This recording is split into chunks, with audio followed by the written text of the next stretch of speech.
Hello students, welcome to my channel. आज हम लोग इंटरमीडिएट चित्रकला का पूरा पेपर देखेंगे, जिसमें 3 क्वेश्चंस होते हैं। एक वस्तुनिष्ठ प्रश्नों का होता है जो अनिवार्य होता है, दूसरा आलेखन का पार्ट होता है वो भी अनिवार्य होता है, और तीसरे पार्ट में 3 भाग होते हैं, जिसमें पहला स्मृति चित्रण, दूसरा प्रकृति चित्रण और एक सीनरी बनाने को आती है। इन तीनों में से किसी एक को आपको करना होता है। तो एक पुराना पेपर हम देख लेते हैं कि किस तरह से पेपर बनाया जाता है। तो सबसे पहले ये तो आप लोग को पता ही होगा कि 15 मिनट प्रश्न पत्र पढ़ने के लिए दिए जाते हैं। मेन चीज है हमारी कि हमें करना क्या है पेपर में, वो देख लें हम निर्देश। 3 खंडों के प्रश्न अनिवार्य हैं। खंड का में वस्तुनिष्ठ प्रश्न, खा में आलेखन और गा में किसी एक का चित्र बनाना है। आलेखन में इकाइयों को कम से कम 2 या 3 आवृत्तियों में बनाइए। एक इकाई में नहीं बनाना है, एक से ज्यादा इकाइयां करनी जरूरी हैं, और ये निर्देश शुरू में ही दे दिया गया है। और स्केच पेन का प्रयोग वर्जित है। बच्चे स्केच पेन बहुत यूज करते हैं आउटलाइन वगैरह करने के लिए, तो इंटर में स्केच पेन का प्रयोग नहीं करना है, वर्जित है। तीसरी बात, खंड गा में किसी एक का चित्र बनाना है। सभी के अंक समान है। प्रकृति चित्रण, स्मृति चित्रण या फिर प्राकृतिक दृश्य चित्रण, जिसे हम सीनरी भी कह सकते हैं। ड्राइंग शीट के ऊपर दाहिनी कोने पर अनुक्रमांक अंकों और शब्दों में स्पष्ट लिखिए और कक्ष निरीक्षक से उस पर साइन करवा लीजिए। ये तो आप लोग हमेशा करते ही होंगे। तो ऊपर की तरफ पूरा पहला जो कवर होता है उसमें पूरी डिटेल भरनी है आपको, और उसके बाद जब वो ड्राइंग शीट जो है उसमें भी आपको रोल नंबर लिखना है और उससे साइन करानी है इन्विजिलेटर से। और इसके साथ आपको एक ट्रेसिंग पेपर, पारदर्शी होगा, ट्रांसपेरेंट पेपर दिया जाएगा। उसके ऊपर भी अपना अनुक्रमांक लिख लेना, और जब लास्ट में आप कॉपी सबमिट करेंगे उससे पहले इस ट्रेसिंग पेपर को भी आपकी कॉपी के साथ बांध देना है, उसे घर नहीं लेके जाना है। ठीक है, तो अब देखते हैं हम वस्तुनिष्ठ प्रश्न किस तरह के आते हैं। कुछ 2-4 प्रश्नों के एग्जाम्पल देख लेते हैं हम लोग। बहुत ज्यादा टफ नहीं आता है, तो देखते हैं। और इसके लिए अलग से कॉपी लेने की भी आवश्यकता नहीं होती है। जहां पे आप लोग स्मृति चित्रण का या 3rd पार्ट करते हैं, वहां पे आपको ड्राइंग शीट पे ही 10 क्वेश्चन के ऑप्शन लिख देने। सबसे पहला क्वेश्चन है, अजंता गुफा मंदिर किस राज्य में है?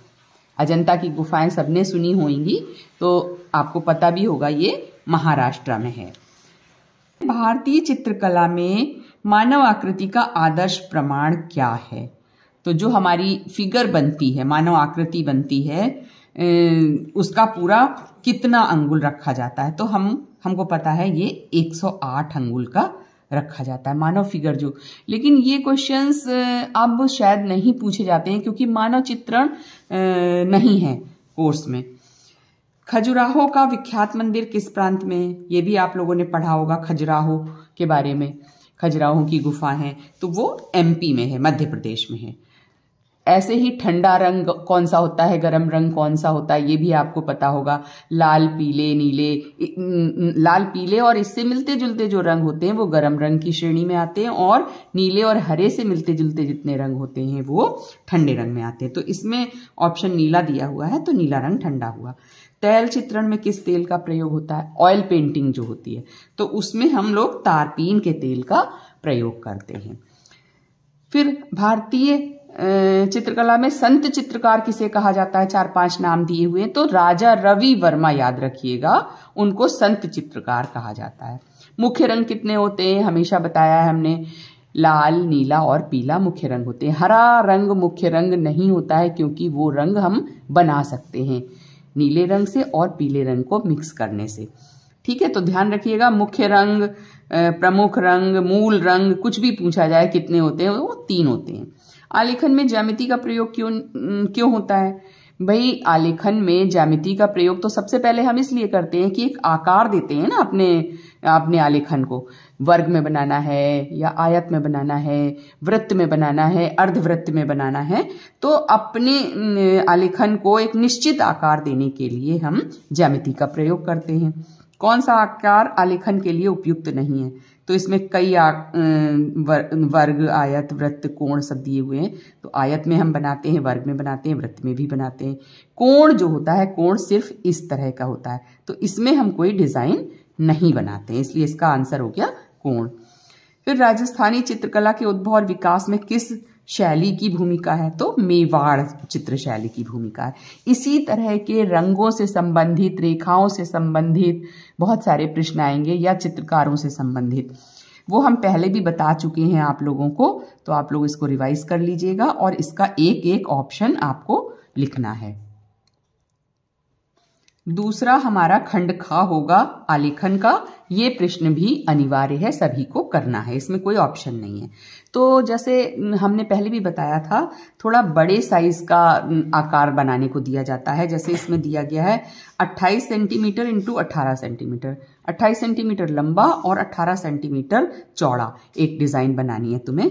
तो वो बिस्तर की चादर के लिए एक आलेखन बनाना है। मौलिक आलेखन का मतलब है कि आप अपनी डिजाइन बनाएं, किसी की नकल ना करें, मौलिक होना चाहिए। इसकी माप ये होगी, आलेखन में यथास्थान अलंकारिक मछली, कमल, पुष्प, पत्ती और कली का प्रयोग हो। यानी आपको ये दे दिया है इन्होंने कि आपको मछली बनानी है पशु या पक्षी में, और पुष्प में कमल का फूल, पत्ती और कली बनानी है।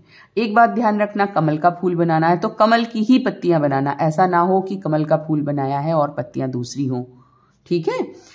आलेखन प्राकृतिक या अलंकारिक हो सकता है, ये बात समझ में आ गई।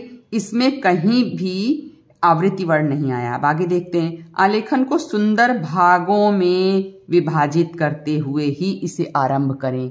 अब यहाँ पे आवृत्ति वर्ण नहीं आया है, सुंदर भाग आया है। उसका मतलब भी है आपको एक डिजाइन नहीं बनानी है, उसके दूसरे, तीसरे, चौथे भाग भी करने हैं। जैसे चादर के लिए है, तो हमने जो आलेखन पिछली बार बताया था उसमें हमने 4 भाग किए थे, क्योंकि इसकी लंबाई ज्यादा है। तो 4 भाग किए, उसको पहले हमने एक भाग में डिजाइन बनाई, फिर दूसरे, तीसरे, चौथे जो भी हैं आपके भाग 2, 4, उसमें आपको छापना है। तो सबसे पहले इसे विभाजित करना है, उसके बाद हमें डिजाइन बनानी है। रंगों में उत्तम संगति दर्शाते हो। उत्तम संगति, ऐसा ना हो कि जो कलर आप लगा रहे हैं कहीं कोई मैच ही नहीं हो। ठीक है। तो उत्तम संगति होनी चाहिए और केवल 3 रंगों में पूर्ण करना है। 3 रंगों से बच्चे बहुत कंफ्यूज होते हैं कि केवल 3 रंग लगाने हैं। अरे 3 रंग बेसिक लगाने हैं, बेसिक मतलब मूल रंग हमें 3 लगाने हैं, उसके अलावा हम उनसे कई रंग बना सकते हैं, उनकी टोन चेंज कर सकते हैं, सफेद रंग मिला के और काला रंग मिला के। तो 3 रंग हमने मुख्य ले लिए, 3 से हम बहुत सारे रंग बना सकते हैं। इसके अलावा जब हमने कलर कर लिया तो वो लास्ट में देखने में हमें कैसी लग रही है, आकर्षक होनी चाहिए। ठीक है, हमारी आंखों को अच्छा लगना चाहिए। ठीक, ये सारी बातें हम ध्यान रखेंगे। आवृत्ति वर्ड इन्होंने शुरू में ही दे दिया था कि कम से कम 2 या 3 आवृत्तियों में बनाना है आलेखन। ठीक है, तो ये बात अपने दिमाग में रख लो, बिठा लो कि हमें आलेखन में आवृत्ति करनी ही करनी है। ठीक, एक तो ये हो गया चादर के लिए डिजाइन। एक और इसमें दिया, हमेशा 2 प्रश्न मिलेंगे आपको, उसमें से एक प्रश्न करना होगा। दूसरा दिया है कमल के फूल, पत्ती, कली के संयोजन से फर्श या मेजपोश के लिए कलात्मक आलेखन का चित्रण करिए। अब इसमें इन्होंने आकार नहीं बताया आपको कि वृत्त में बनाना है, आयत में बनाना है, वर्ग में बनाना है, कुछ नहीं दिया। ये आप अपनी बुद्धि से सोचें, अपने आप से आपको सोचना है कि अगर आप फर्श के लिए बना रहे हैं या मेजपोश के लिए बना रहे हैं तो सेंटर में ही बनाएंगे। ये हमारा मेजपोश है तो सेंटर में बनाएंगे, इसका मतलब ये है कि हम गोल डिजाइन बनाएंगे, या फिर हम चौकोर भी बना सकते हैं, लेकिन वो आकर्षक होनी चाहिए। ये हमारा वर्ग है यानी मेजपोश है और हमने इस तरह से डिजाइन बना दी, लेकिन आकर्षक डिजाइन जो है वो गोले में ही लगेगी। ठीक है, गोला भी अच्छा बड़ा बनेगा, करीब करीब 8 इंच का। इसमें वही कमल की फूल, पत्ती, कली बनानी है। और इसमें इन्होंने दे दिया है बत्तख का, तो बत्तख का प्रयोग करना है हमें। ठीक है। कमल के पुष्प के साथ बत्तख और मछली का संयोजन अच्छा रहता है। अगर कभी कभी ऐसा होता है कि वो पशु या पक्षी का नाम नहीं दे रहे हैं, तो आप ये सोच के बनाइए कि कमल का फूल हम बना रहे हैं तो उसके साथ अगर हम ऐसा जीव जंतु कोई बना दें जो मैच ना कर रहा हो तो वो ठीक नहीं है। ठीक है। फिर अब इसको जब हम अंक में डिवाइड करते हैं तो इसको 4 तरह से डिवाइड किया जाता है। इकाइयों की मौलिकता एवं पुनरावृत्ति। मौलिकता मतलब ये है कि ऐसा लगना चाहिए कि मौलिक है, कहीं से वो नहीं किया गया है, देख के नहीं बनाया गया। और पुनरावृत्ति, जब पुनरावृत्ति करते हैं तो दूसरे पार्ट में जब हम छापते हैं तो उसमें एक संयोजन होना चाहिए कि मछली अगर हमारी बनी है तो किस तरह से आ रही हैं। ऐसा ना हो कि 2 मछलियां तो मुंह मिला के हैं और एक मछली कहीं भी चली गई। तो पुनरावृत्ति और मौलिकता का ध्यान रखना है। फिर आलेखन लयात्मक होना चाहिए, मतलब उसमें एक लय होनी चाहिए, पता लगे कि आप आलेखन बना रहे हैं, डिजाइन बना रहे हैं। बिल्कुल सिंपल सा नहीं होना चाहिए। तीसरा पार्ट होता है उत्तम संगति एवं रंग योजना। मेन पार्ट है ये 24 नंबर का होगा। पहले दोनों अंक का विभाजन जो है 12-12 नंबर का है। और रंग योजना जो भी आप प्रयोग कर रहे हैं, संयोजन जो कर रहे हैं, संगति जो लगा रहे हैं आप उसमें, वो हमारी 24 नंबर की। तो मेन 24 नंबर ये हैं। फिर उसके बाद लास्ट में देखा जाता है जब आपकी पूरी डिजाइन बन गई है तो आपका हमारी आंखों को कैसा लग रहा है देखने में, सामान्य प्रभाव कैसा उस बात के भी 12 नंबर है। तो 12, 12, 24 और 12, इस तरह से ये 60 नंबर का है। 60 मार्क्स की डिजाइन होती है, सबसे ज्यादा मार्क्स इसी में मिलते हैं। ठीक है बच्चों, समझ में आ गया होगा। डिजाइन हमने आपको 2-3 बना के दिखा दी थी। जैसे देखो ये उस दिन हमने वीडियो शूट किया था, इसमें एक इकाई में हमने ये बनाई थी और हमने फिर दूसरी, तीसरी, चौथे पार्ट में इसको छापा था। कलर करना भी हमने बता दिया था कि 2 तरह से हम कर सकते हैं। इसमें बहुत सारे आपके पास प्रयोग करने का वो रहता है कि हम किस किस तरह से कर सकते हैं। ठीक है, तो ये उम्मीद है ये भाग भी आप लोगों को समझ में आ गया। तीसरा भाग आता है खंडगा, जिसमें हमारे पास 3 ऑप्शन है, प्रकृति चित्रण, स्मृति चित्रण और दृश्य चित्रण। तो प्रकृति चित्रण में हमने पहले भी बताया है, अपने वीडियोस शूट किए हैं और डाले हैं चैनल पे, इस तरह से करना होता है। अब उसमें कोई पुष्प का नाम भी दिया जा सकता है या फिर उपलब्ध है जो भी पुष्प जो आपके सामने रखा होगा उसको देख के आपको बनाना होगा। इसमें पहले आपको एक फूल, कम से कम 5 पत्तियां और एक कली का चित्रण करना होगा और उसके बाद उसे कलर करना होगा। इसका नाम प्रकृति चित्रण है। प्रकृति चित्रण, इसका मतलब ये है कि जैसा नेचुरल हमें वास्तविक दिखाई देता है कोई भी पुष्प या पत्ती, कली, बिल्कुल उसी तरह की हमें बनानी है। जैसे इस तरह से हमने गुड़हल का फूल बनाया है, एक फूल है, 5 पत्तियां और एक कली है। एक ऑप्शन ये हो गया, आप या तो इसको कर सकते हैं। इसके अलावा दूसरा ऑप्शन है आपका स्मृति चित्रण। तो स्मृति चित्रण में जो चित्र बनाना होता है हमें काफी बड़ा होता है। इसमें देखो चित्र की माप लगभग 25 सेंटीमीटर की कही गई है। 15 सेंटीमीटर से छोटा नहीं होना चाहिए और लगभग 25 सेंटीमीटर का होना चाहिए। जैसे इसमें दिया है लालटेन, घड़ा, छाता, स्कूल जाता हुआ लड़का, तो ये सारे हमारे चैनल पे पड़े हुए हैं, हम आपको दिखा भी देते हैं। ये देखिए, ये लैंप बनाया है हमने। तो ये लैंप जो है ये 25 सेंटीमीटर का लगभग है। तो एक हमने, ये देखो 25 सेंटीमीटर दिख रहा है आप लोगों को, ये तो एक निशान पहले हम अपनी शीट पे लगा लेंगे कि हमें कितना बड़ा ये बनाना है। एक अंदाज के लिए हल्की सी लाइन खींच ली और उसके बाद हम ये बनाएंगे। तो देखो ये लैंप बना हुआ है और इसके बनाने के बाद फिर हम इसमें छाया प्रकाश दिखाएंगे, पेंसिल से ही इसमें शेडिंग करेंगे इस तरह से। ये सब मेरे चैनल पे है, आप लोग आराम से कोई भी वीडियो उठा के देख सकते हैं। ठीक है, इसी तरह से एक हमने आम का भी चित्र बनाया हुआ है। कभी कभी आ जाता है 2 पत्तियों के सहित आम का चित्रण करिए और छाया प्रकाश दिखाइए। तो ये आम है, देखिए ये भी काफी बड़े साइज का बनाया है हमने और उसके बाद पत्तियां वगैरह बना के और फिर शेडिंग की हुई है। तो ये क्वेश्चन भी आपको समझ में आ गया। इसके अलावा स्मृति चित्रण के बहुत सारे वीडियो चैनल पे हैं जिसे आप आराम से देख सकते हैं। बास्केट में रखे हुए फल हैं, सब्जियां हैं, प्लेट में रखा हुआ सेब है, लालटेन है, घड़ा, छाता, सब कुछ हमारे चैनल पे है जिसे आप आराम से देख सकते हैं। इसके बाद तीसरा पार्ट इसमें होता है दृश्य चित्रण का। दृश्य चित्रण का मतलब सीनरी का। तो इसमें सीनरी में भी दिया होता है कि गांव का दृश्य हो, बैलगाड़ी ले जा रहा है आदमी, नदी का किनारा है, प्रातः काल लेडीज घड़े में पानी भर के ले आ रही हैं, एक मटका सर पे रखा हुआ है उन्होंने। फिर इसी तरह से मतलब होता है ग्रामीण दृश्यों का चित्रण करना।